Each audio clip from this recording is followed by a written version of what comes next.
ناظرین، جیسا کہ اس روایت میں ہے، رسول اللہ صلی اللہ علیہ وسلم نے کہا، دجال کے فتنے سے اعظم نہ کوئی فتنہ تھا اور نہ ہوگا یہاں تک کہ قائم ہو جائے گی ساتھ۔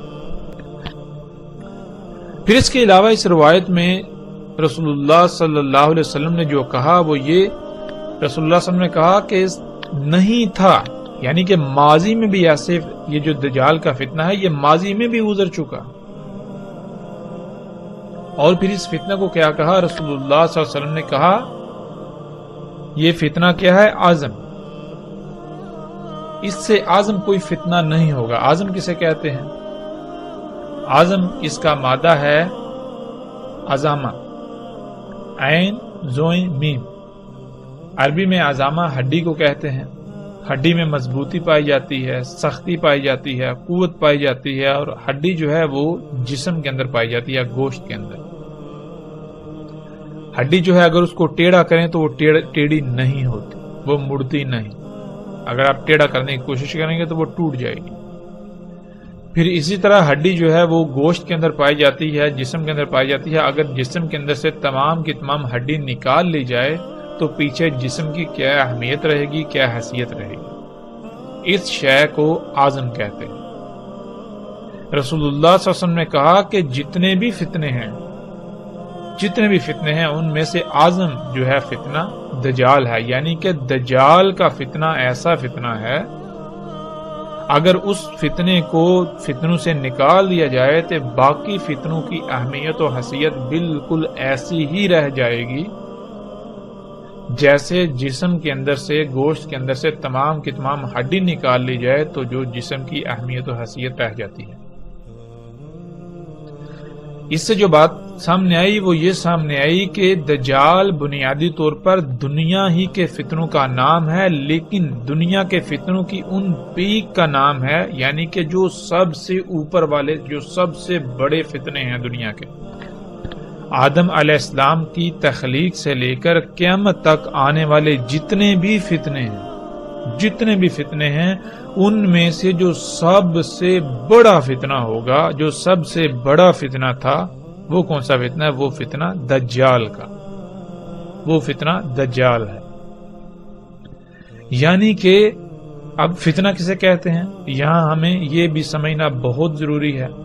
جب تک ہم لفظ فتنہ کو نہیں سمجھیں گے تب تک ہمیں جو ہے مزید بات واضح نہیں ہوگی۔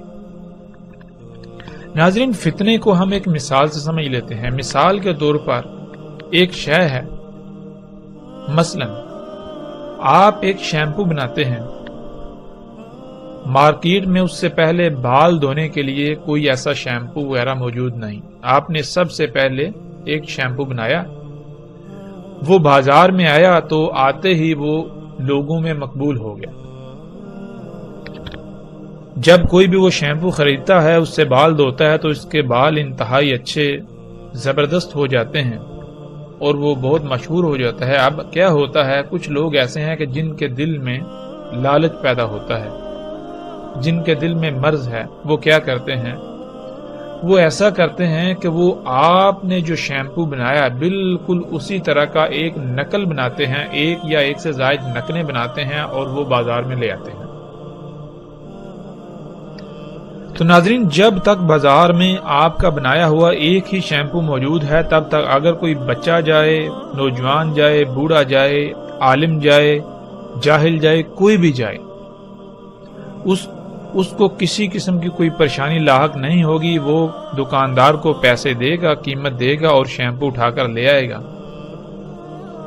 لیکن جب اس اصل کے مقابلے میں ایک یا ایک سے زائد نقالیں آ گئیں تو جب بھی کوئی جائے گا، خواہ وہ بڑے سے بڑا علم رکھنے والا ہی کیوں نہ جائے، جب وہ جائے گا اور شیلف پر پڑے ہوئے شیمپو دیکھے گا، ایک ہی لیبل کے اندر 10 بوتلیں پڑی ہوئی ہیں تو ان میں سے جب وہ ایک خرید کر لے آئے گا، آ کر جب استعمال کرے گا تو اسے پتا چلے گا وہ یہ تو جعلی ہے، یہ تو نقلی ہے۔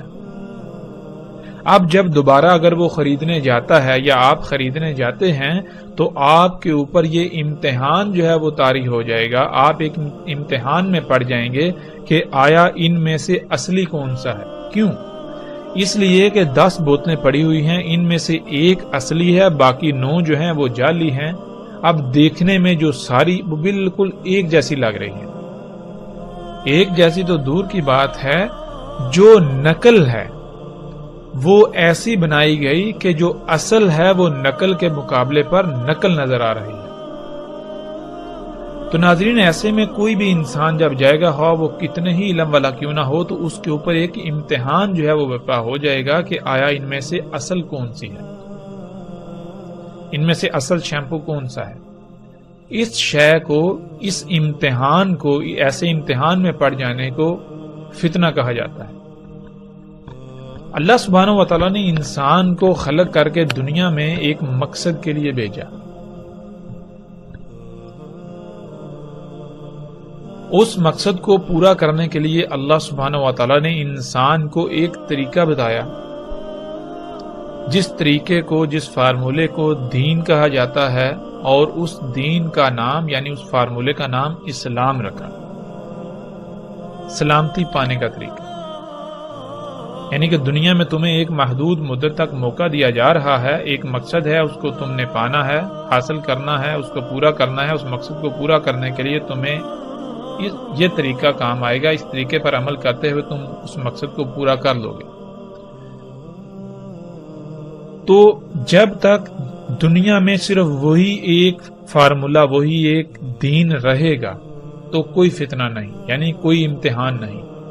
ہر خاص و عام کو، بچہ ہے، بوڑھا ہے، نوجوان ہے، عالم ہے، علم نہیں ہے، سب کے اوپر واضح ہوگا کہ دنیا میں آنے کا مقصد کیا ہے اور اس مقصد کو پورا کرنے کا طریقہ کیا ہے، کیسے پورا کرنا. لیکن جب اللہ سبحانہ و تعالیٰ کے دیے ہوئے ایک دین، ایک طریقے کے برعکس اور طریقے بھی کھڑے کر دیے جائیں کہ انسان کو یہ پتہ ہی نہ چلے کہ دنیا میں آنے کا مقصد کیا ہے، جب ایک کے مقابلے پر 2 یا 2 سے زائد اور طریقے ہیں، تو پھر انسان جو ہے وہ امتحان میں پڑ جائیں گے کہ آیا ان میں سے اصل کون سا ہے، کہ دنیا میں آنے کا مقصد کیا ہے، وہ مقصد پورا کیسے کیا جائے گا. تو یہ جو بات ہے، یہ جو امتحان ہے، یہ فتنہ کہلاتا ہے. تو اللہ سبحانہ و تعالیٰ نے جب انسان کو دنیا میں ایک محدود مدت کے لیے موقع دیا، ایک مقصد کو پورا کرنے کے لیے، اس مقصد کو پورا کرنے کے لیے ایک دین دے دیا، ایک طریقہ دے دیا کہ دنیا میں تمہارا آنے کا مقصد یہ ہے، یہ ایسے پورا ہوگا. تو پھر ناظرین، شیاطین نے اس کے مقابلے پر اور طریقے کھڑا کرنے شروع کر دیے، فتنے کھڑے کرنا شروع کر دیے. تو ایسے چلتا گیا، چلتا ایک وقت ایسا آیا، پیچھے جتنے بھی فتنے ہیں ان میں انسان سمجھ سکتے ہیں کہ یہ جو ہے یہ اصل ہے، یہ نقل ہے، پھر بھی بہت حد تک آسانی ہوتی ہے. لیکن جو ان میں سب سے بڑا فتنہ ہے، جو دجال کا فتنہ ہے، جب وہ آ جائے تو پھر انسانوں کی اکثریت جو ہے وہ اس کو پہچان نہیں پاتی. اس وجہ سے اسے اعظم کہا گیا کہ اگر فتنوں میں سے اس فتنے کو نکال دیا جائے تو پیچھے فتنوں کی باقی جتنے بھی فتنے ہیں ان کی اہمیت و حیثیت بالکل ایسی رہ جائے گی جیسے کہ جسم سے ہڈی نکال دی جائے تو پیچھے جو جسم کی اہمیت و حیثیت رہ جائے. تو آج ناظرین ہم دیکھیں کہ اگر آپ کسی سے پوچھیں یا اپنے آپ سے سوال کریں کہ دنیا میں آنے کا مقصد کیا ہے، تو آپ کے نزدیک اس کا جواب کیا ہوگا؟ اس مقصد کو پورا کرنے کا طریقہ کیا ہے؟ کسی سے بھی سوال کریں، سوال کرنے کی ضرورت ہی نہیں ہے. اگر آج ہم انسانوں کو دیکھیں تو ہر انسان آج حیات الدنیا کے پیچھے بھاگ رہا ہے. یہاں تک کہ جب کسی کے ہاں کوئی بچہ پیدا ہوتا ہے تو جیسے ہی بچہ پیدا ہوتا ہے اسی وقت والدین کے دل میں یہ خواہش پیدا ہوتی ہے کہ ہم اس کو بڑا جب یہ ہوگا تو اس کو ڈاکٹر بنائیں گے، اس کو انجینئر بنائیں گے، اس کو سائنٹسٹ بنائیں گے، فزسٹ بنائیں گے، کیمسٹ بنائیں گے، یہ فلاں بزنس کرے گا، یہ ایجادات کرے گا. یہ کوئی شہد دریافت کرے گا؟ تو ناظرین یہی تو وہ فتنہ ہے، یہی تو فتنہ دجال ہے۔ آج ہر انسان کی دنیا میں زندگی کا مقصد ہی یہ بن چکا ہے، یہ ایجادات کرنا، ان ایجادات کا حصول اور دنیا میں آنے کا مقصد کیا ہے وہ کسی کو علم نہیں، سب بھول چکے ہوئے ہیں۔ آج کا انسان کہتے ہیں جس کو اس کی حقیقت، اس کا ماضی بلا دیا گیا۔ تو آج کا انسان بھی اعظم انسان ہے، یعنی کہ ایسا بھولا ہوا ہے، ایسا بھولا ہوا کہ اگر اس بھولے ہوئے کو نکال دیا جائے تو پیچھے بھولے ہوئے کی کوئی اہمیت و حیثیت رہے گی نہیں، اتنا بڑا بھولا ہوا۔